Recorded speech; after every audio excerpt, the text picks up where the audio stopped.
اعوذ باللہ من الشیطان الرجیم، بسم اللہ الرحمن الرحیم۔ السلام علیکم دوستو، دی اسلامک واریئرز چینل میں خوش آمدید۔ دوستو، حضرت زید بن حارثہ رضی اللہ تعالیٰ عنہ رسول اکرم صلی اللہ علیہ وآلہ وسلم کے آزاد کردہ غلام اور آپ کے محبوب صحابی تھے۔ صحابہ کرام انہیں حب الرسول اور ان کے صاحبزادے اسامہ کو حب بن حب کہتے تھے۔ اصحاب رسول صلی اللہ علیہ وآلہ وسلم میں سے یہ شرف صرف حضرت زید رضی اللہ تعالیٰ عنہ ہی کو حاصل ہے کہ ان کا نام صراحت کے ساتھ قرآن مجید میں آیا ہے۔ اسی فضیلت کی بنا پر بعض لوگوں نے حضرت زید رضی اللہ تعالیٰ عنہ کو افضل الصحابہ قرار دیا ہے اور کہا ہے کہ اگر وہ زندہ رہتے تو حضور اکرم صلی اللہ علیہ وآلہ وسلم کے بعد خلیفہ ہوتے۔ حضرت زید بن حارثہ رضی اللہ تعالیٰ عنہ قبیلہ بنو قلب کے ایک شخص حارثہ بن شرجیل کے بیٹے تھے۔ ان کی والدہ سعدی بنت صوبلہ طے کی شاخ بنی مائن سے تھیں۔ ابھی ان کی عمر 8 برس تھی کہ وہ اپنی والدہ کے ساتھ سفر پر جا رہے تھے کہ راستے میں قبیلہ بنی قین کے لوگوں نے حملہ کر کے لوٹ مار کی اور کچھ لوگوں کو پکڑ کر لے گئے، جن میں حضرت زید بن حارثہ رضی اللہ تعالیٰ عنہ بھی شامل تھے۔ حضرت زید رضی اللہ تعالیٰ عنہ کو عکاظ کے میلے میں حکیم بن حزام کے ہاتھ بیچ دیا گیا، جو کہ حضرت خدیجہ رضی اللہ تعالیٰ عنہ کے بھتیجے تھے۔ انہوں نے یہ غلام مکہ میں لا کر اپنی پھپھی صاحبہ کے حوالے کر دیا۔ آپ صلی اللہ علیہ وآلہ وسلم کو حضرت زید رضی اللہ تعالیٰ عنہ کے اعداد و اطوار اس قدر پسند آئے کہ آپ صلی اللہ علیہ وآلہ وسلم نے انہیں حضرت خدیجہ سے مانگ دیا۔ ادھر حضرت زید رضی اللہ تعالیٰ عنہ کے گھر والے ان کی جدائی میں غم سے نڈھال ہو رہے تھے۔ قدرت کا کرنا ایسا ہوا کہ بنی قلب کے چند افراد حج کے ارادے سے مکہ آئے تو حضرت زید رضی اللہ تعالیٰ عنہ کو پہچان لیا۔ اس طرح حضرت زید رضی اللہ تعالیٰ عنہ کے گھر والوں کو ان کی خبر لگ گئی۔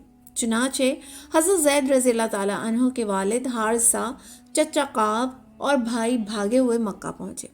حضور اکرم صلی اللہ علیہ وآلہ وسلم کی خدمت میں حاضر ہو کر عرض کی کہ آپ صلی اللہ علیہ وآلہ وسلم زید کو معاوضہ لے کر ہمارے حوالے کر دیجیے۔ حضور اکرم صلی اللہ علیہ وآلہ وسلم نے فرمایا کہ میں بچے کو بلاتا ہوں اور اسی کی مرضی پر چھوڑ دیتا ہوں کہ وہ میرے پاس رہنا پسند کرتا ہے یا آپ کے ساتھ جانا چاہتا ہے۔ اگر وہ آپ لوگوں کے ساتھ جانا چاہے گا تو میں کوئی فدیہ لیے بغیر اسے آپ کے حوالے کر دوں گا۔ آپ صلی اللہ علیہ وآلہ وسلم کی یہ بات سن کر وہ بہت خوش ہوئے۔ چنانچہ حضرت زید رضی اللہ تعالیٰ عنہ کو بلایا گیا اور ان کے باپ اور چچا کے سامنے ان کے ساتھ بات کی گئی اور دونوں صورتیں ان کے سامنے پیش کی گئیں۔ حضرت زید رضی اللہ تعالیٰ عنہ نے جواب دیا کہ میں آپ صلی اللہ علیہ وآلہ وسلم پر کسی کو ترجیح نہیں دے سکتا، میرے جو کچھ بھی ہیں آپ صلی اللہ علیہ وآلہ وسلم ہیں۔ حارثہ یہ سن کر بہت غمگین ہوئے اور کہنے لگے کہ اس قدر افسوس ہے کہ تو غلامی کو آزادی پر ترجیح دیتا ہے اور اپنے ماں باپ اور خاندان کو چھوڑ کر غیروں کے ساتھ رہنا چاہتا ہے۔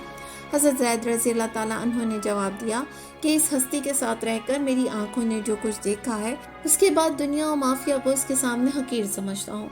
حضرت زید رضی اللہ تعالیٰ عنہ کا یہ جواب سن کر باپ اور چچا بخوشی راضی ہو گئے۔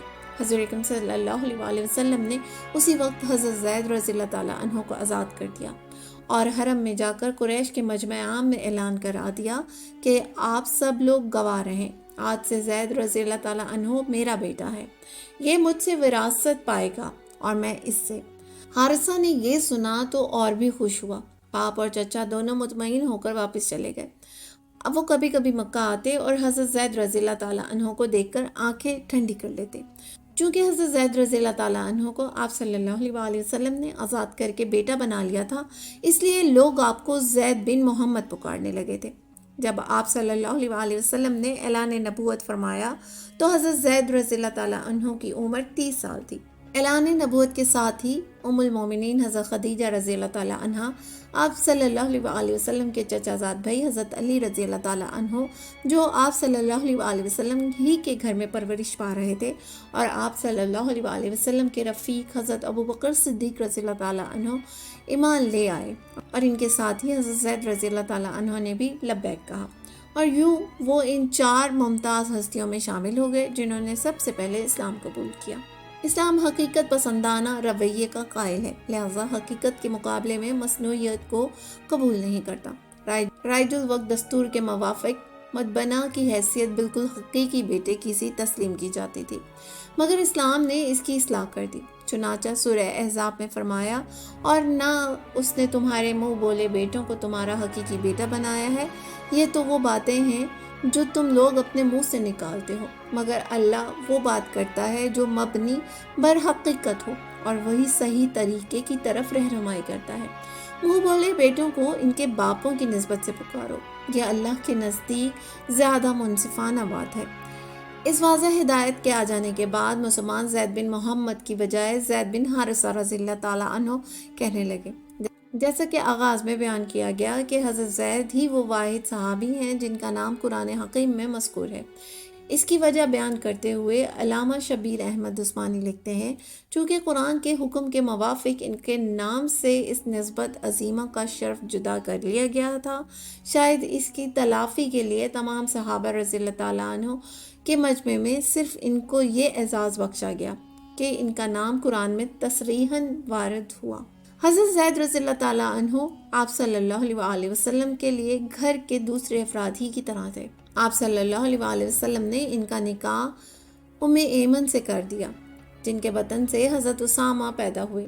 بعد ازاں آپ صلی اللہ علیہ وسلم نے ارادہ فرمایا کہ ان کا نکاح اپنی پھوپھی بہن حضرت زینب بنت جہش سے کر دیا جائے، چونکہ وہ ہاشمی خاندان کی چشم چراغ تھیں اور حضرت زید رضی اللہ تعالیٰ عنہ بہرحال آزاد کردہ غلام تھے، لہٰذا وہ اور ان کے بھائی حضرت عبداللہ بن جہش اس عقد پر راضی نہ ہوئے۔ تب وحی الہی کے ذریعے ایک فیصلہ کن بات بتا دی گئی کہ جس بات کا حکم اللہ اور اس کے رسول صلی اللہ علیہ وسلم دیں، پھر اس کی خلاف ورزی کسی کے لیے جائز نہیں۔ فرمایا، جب اللہ اور اس کا رسول صلی اللہ علیہ وسلم کوئی فیصلہ کر دیں تو پھر کسی مومن مرد اور مومنہ عورت کو ان کے معاملے میں کوئی اختیار باقی نہیں رہتا، اور جو شخص اللہ اور اس کے رسول صلی اللہ علیہ وسلم کی نافرمانی کرے بلا شبہ وہ کھلی نافرمانی میں پڑ گیا۔ سورہ احزاب۔ چنانچہ اس آیت کے سنتے ہی حضرت زینب رضی اللہ تعالیٰ عنہ اور ان کے گھر والوں نے حضور اکرم صلی اللہ علیہ وسلم کی اطاعت کی۔ چنانچہ اس کے بعد نبی کریم صلی اللہ علیہ وسلم نے ان کا نکاح پڑھایا۔ آپ صلی اللہ علیہ وسلم نے خود حضرت زید رضی اللہ تعالیٰ عنہ کی جانب سے 10 دینار اور 60 درہم مہر ادا کیا، اور کچھ کپڑے اور سامان خوراک گھر کے خرچ کے لیے بھجوا دیے۔ حضرت زینب رضی اللہ تعالیٰ عنہ حضرت زید کے ساتھ عقد نکاح میں منسلک تو ہو گئیں، مگر وہ اس احساس کو کسی طرح مٹا نہ سکیں کہ حضرت زید ایک آزاد کردہ غلام ہیں اور ان کے اپنے خاندان کے پروردہ ہیں، اور حضرت زید رضی اللہ تعالیٰ عنہ کو اس بات کا گہرا احساس تھا کہ وہ عرب کی معزز ترین شخصیت حضرت محمد صلی اللہ علیہ وسلم کے منہ بولے بیٹے ہیں، اور حضرت زینب رضی اللہ تعالیٰ عنہ پر ان کو قوامیت کا شرف حاصل ہے۔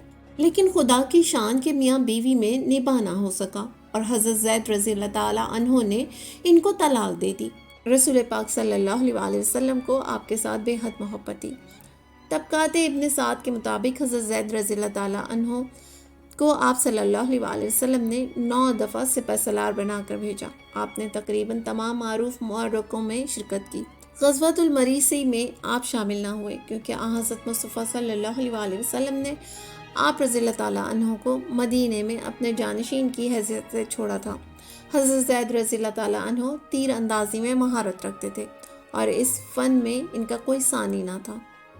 رسول پاک صلی اللہ علیہ وسلم کو حضرت زید رضی اللہ تعالیٰ عنہ کے بیٹے حضرت اسامہ رضی اللہ تعالیٰ عنہ سے بہت محبت تھی۔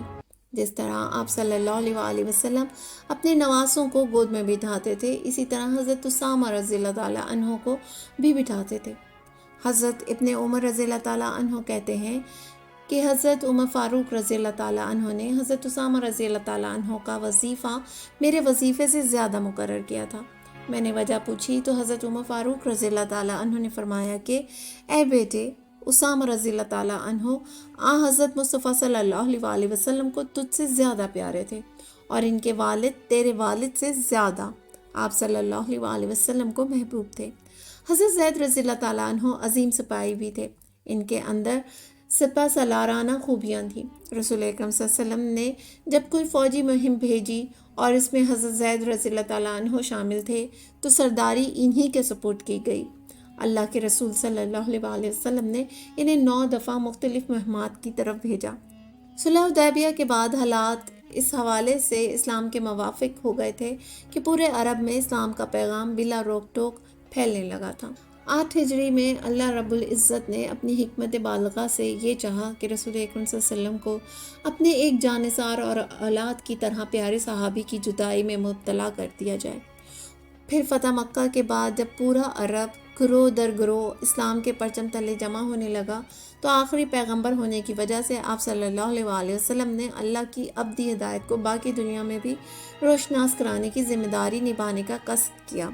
8 ہجری میں بصرہ کے فرمانرواں کو بھیجی جانے والی سفارت اسی سلسلے کی ایک کڑی تھی۔ حضرت صلی اللہ علیہ وآلہ وسلم کے سفیر حضرت حارث بن عمر ازدی قیصر روم کے نام آپ صلی اللہ علیہ وآلہ وسلم کی طرف سے نام مبارک لے جا رہے تھے کہ انہیں شہید کر دیا گیا۔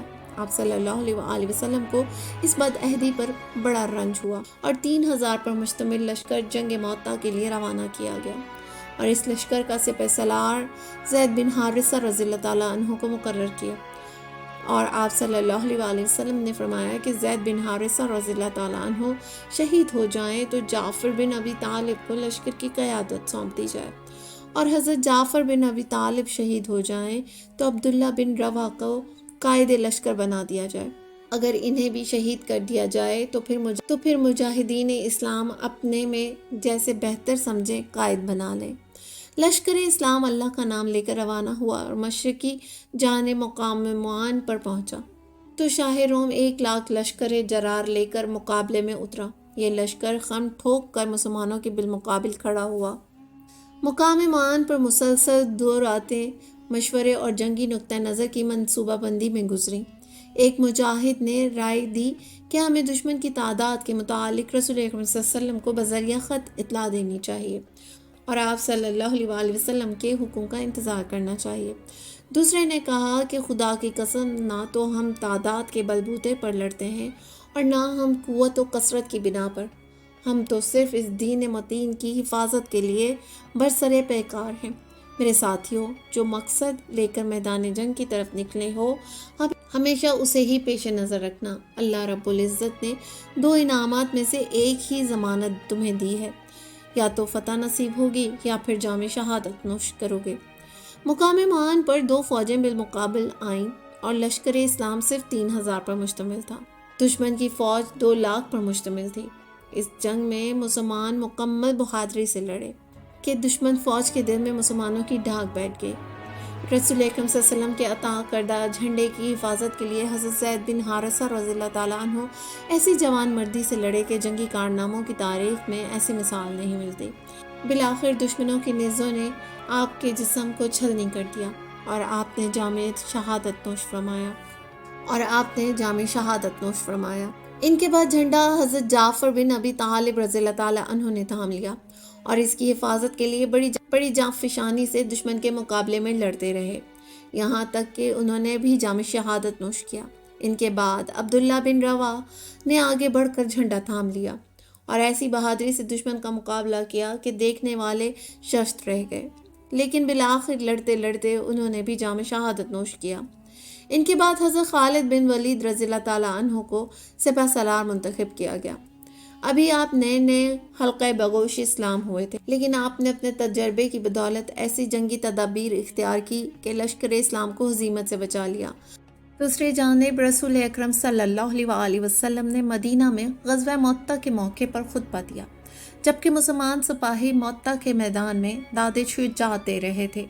آپ صلی اللہ علیہ وآلہ وسلم نے فرمایا کہ اب اسلامی علم یعنی جھنڈا زید بن حارثہ نے سنبھالا اور انہیں شہید کر دیا گیا۔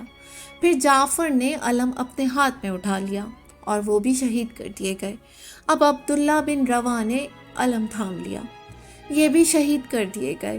آخر خالد بن ولید نے کسی نئی ہدایت کے بغیر اسلامی علم اٹھا لیا ہے اور ان کے ہاتھ پر فتح حاصل ہو گئی، اور میرے لیے اس میں کوئی خوشی کی بات نہیں تھی، یا آپ صلی اللہ علیہ وآلہ وسلم نے فرمایا کہ ان کے لیے کوئی خوشی کی بات نہیں تھی کہ وہ شہداء ہمارے پاس زندہ ہوتے، کیونکہ شہادت کے بعد وہ جنت میں عیش کر رہے ہیں اور انس بن مالک رضی اللہ تعالیٰ عنہ نے بیان کیا کہ اس وقت آپ صلی اللہ علیہ وآلہ وسلم کی آنکھوں سے آنسو جاری تھے۔